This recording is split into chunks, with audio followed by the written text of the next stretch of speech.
पश्चिमी उत्तर प्रदेश को बहरीन क्यों नहीं कह रहे हैं, ईरान क्यों नहीं कह रहे हैं, टर्की क्यों नहीं कह रहे हैं, सिर्फ पाकिस्तान। ये पोलराइजेशन है सर, इसकी जांच होना चाहिए सबसे पहले कि कौन लोग हैं जिन्होंने रिपोर्ट लीक की है, किनका हाथ है और उनके लिए कौन सी सज़ा मुकर्रर की जाएगी। और मुझे लगता है कि हिंदुस्तान में ना हिंदू खतरे में है ना मुसलमान खतरे में है, सिर्फ ये जो भद्राचार्य जैसे लोग हैं ये लोग खतरे में हैं, इनकी सियासत और इनका भविष्य खतरे में। मुझे लगता है कि हिंदुस्तान को ऐसे लोगों से और ऐसे लोगों के बयानों से परहेज़ करना चाहिए। पश्चिमी यूपी को लेकर के सियासत जारी है। जगतगुरु रामभद्राचार्य ने पश्चिमी यूपी को मिनी पाकिस्तान बताया है। हमारे साथ बात करने के लिए AIM MIM के नेता, राष्ट्रीय प्रवक्ता असीम वकार साहब हैं। वकार साहब, जगतगुरु रामभद्राचार्य ने कहा कि पश्चिमी यूपी मिनी पाकिस्तान है, कैसे देखते हैं उसको? सर, जगत गुरु आप मुझसे कह रहे हैं जिनको, उनको तो करोड़ों हिंदू ही नहीं मानते जगत गुरु। आप मानते हैं जगत गुरु उनको? नहीं, अगर जो ऐसी बात करेगा उसको जगत गुरु कोई नहीं मानेंगे, मैं भी नहीं मानता हूँ। तो फिर आप मुझसे क्यों मनवाए ले रहे हैं जगत गुरु? आपके गुरु हैं वो? नहीं, मेरे गुरु नहीं है।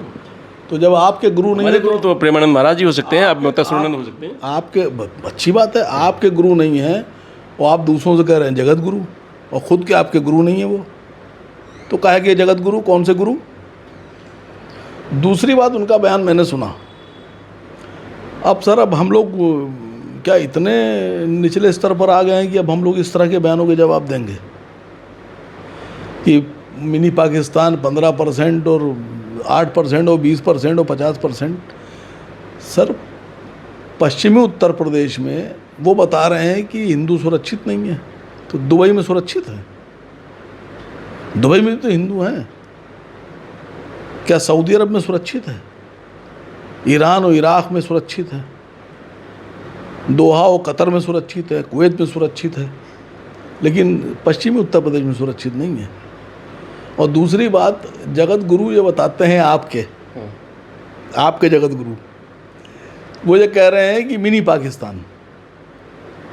तो खाली पूरे दुनिया में पाकिस्तान तो मुसलमानों का देश है नहीं, वो ये क्यों नहीं कह रहे हैं कि सऊदी अरब पश्चिमी उत्तर प्रदेश को बहरीन क्यों नहीं कह रहे हैं, ईरान क्यों नहीं कह रहे हैं, टर्की क्यों नहीं कह रहे हैं, सिर्फ पाकिस्तान?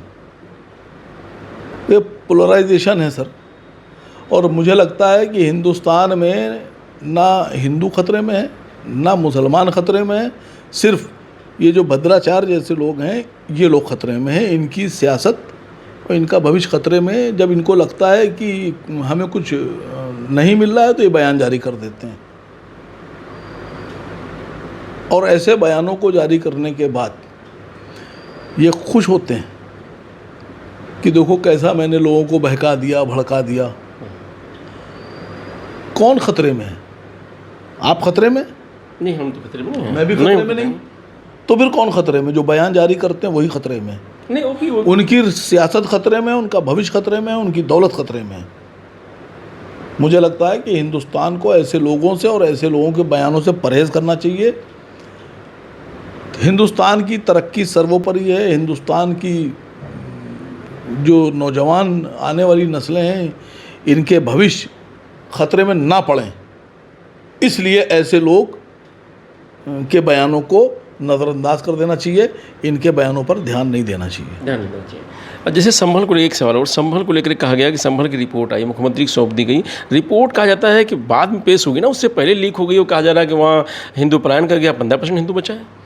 तो मसला ये है कि जो रिपोर्ट विधानसभा के पटल पर रखना थी, वो रिपोर्ट लीक कैसे हो गई? ये तो सवाल सरकार बताएगी ना। आसिम वकार थोड़ी ना बताएंगे इस बात को। हाँ, लेकिन लीक हो गई, इसलिए तो बड़ा सवाल है ना कि पहले लीक हो। तो क्यों लीक हो गई? जिम्मेदारी किसकी है?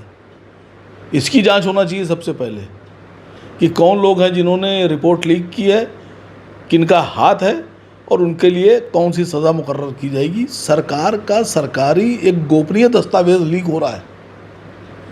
जब सरकार का गोपनीय दस्तावेज सुरक्षित नहीं है तो समझ लिए फिर उत्तर प्रदेश कैसे हाथों में है,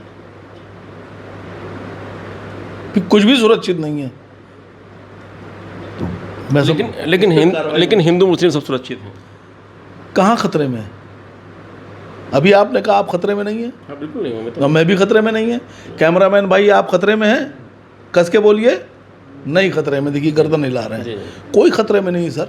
जो लोग ऐसे बयान जारी कर रहे हैं, दरअसल उनकी राजनीति, उनकी सियासत खतरे में है, वो खुद खतरे में है। तो ये वकार साहब हैं, इनका साफ तौर से कहना है कि जो लोग इस तरीके की बातें कर रहे हैं, पश्चिमी यूपी को मिनी पाकिस्तान बता रहे हैं, उनकी सियासत और उनकी कुर्सी खतरे में दिखाई दे रही है। शायद इसलिए वो इस तरीके की बात कर रहे हैं, समाज को बांटने की बात कर रहे हैं। ना हिंदू खतरे में है और ना मुस्लिम खतरे में है। मैं रजनीश यादव, लोकमत हिंदी, लखनऊ।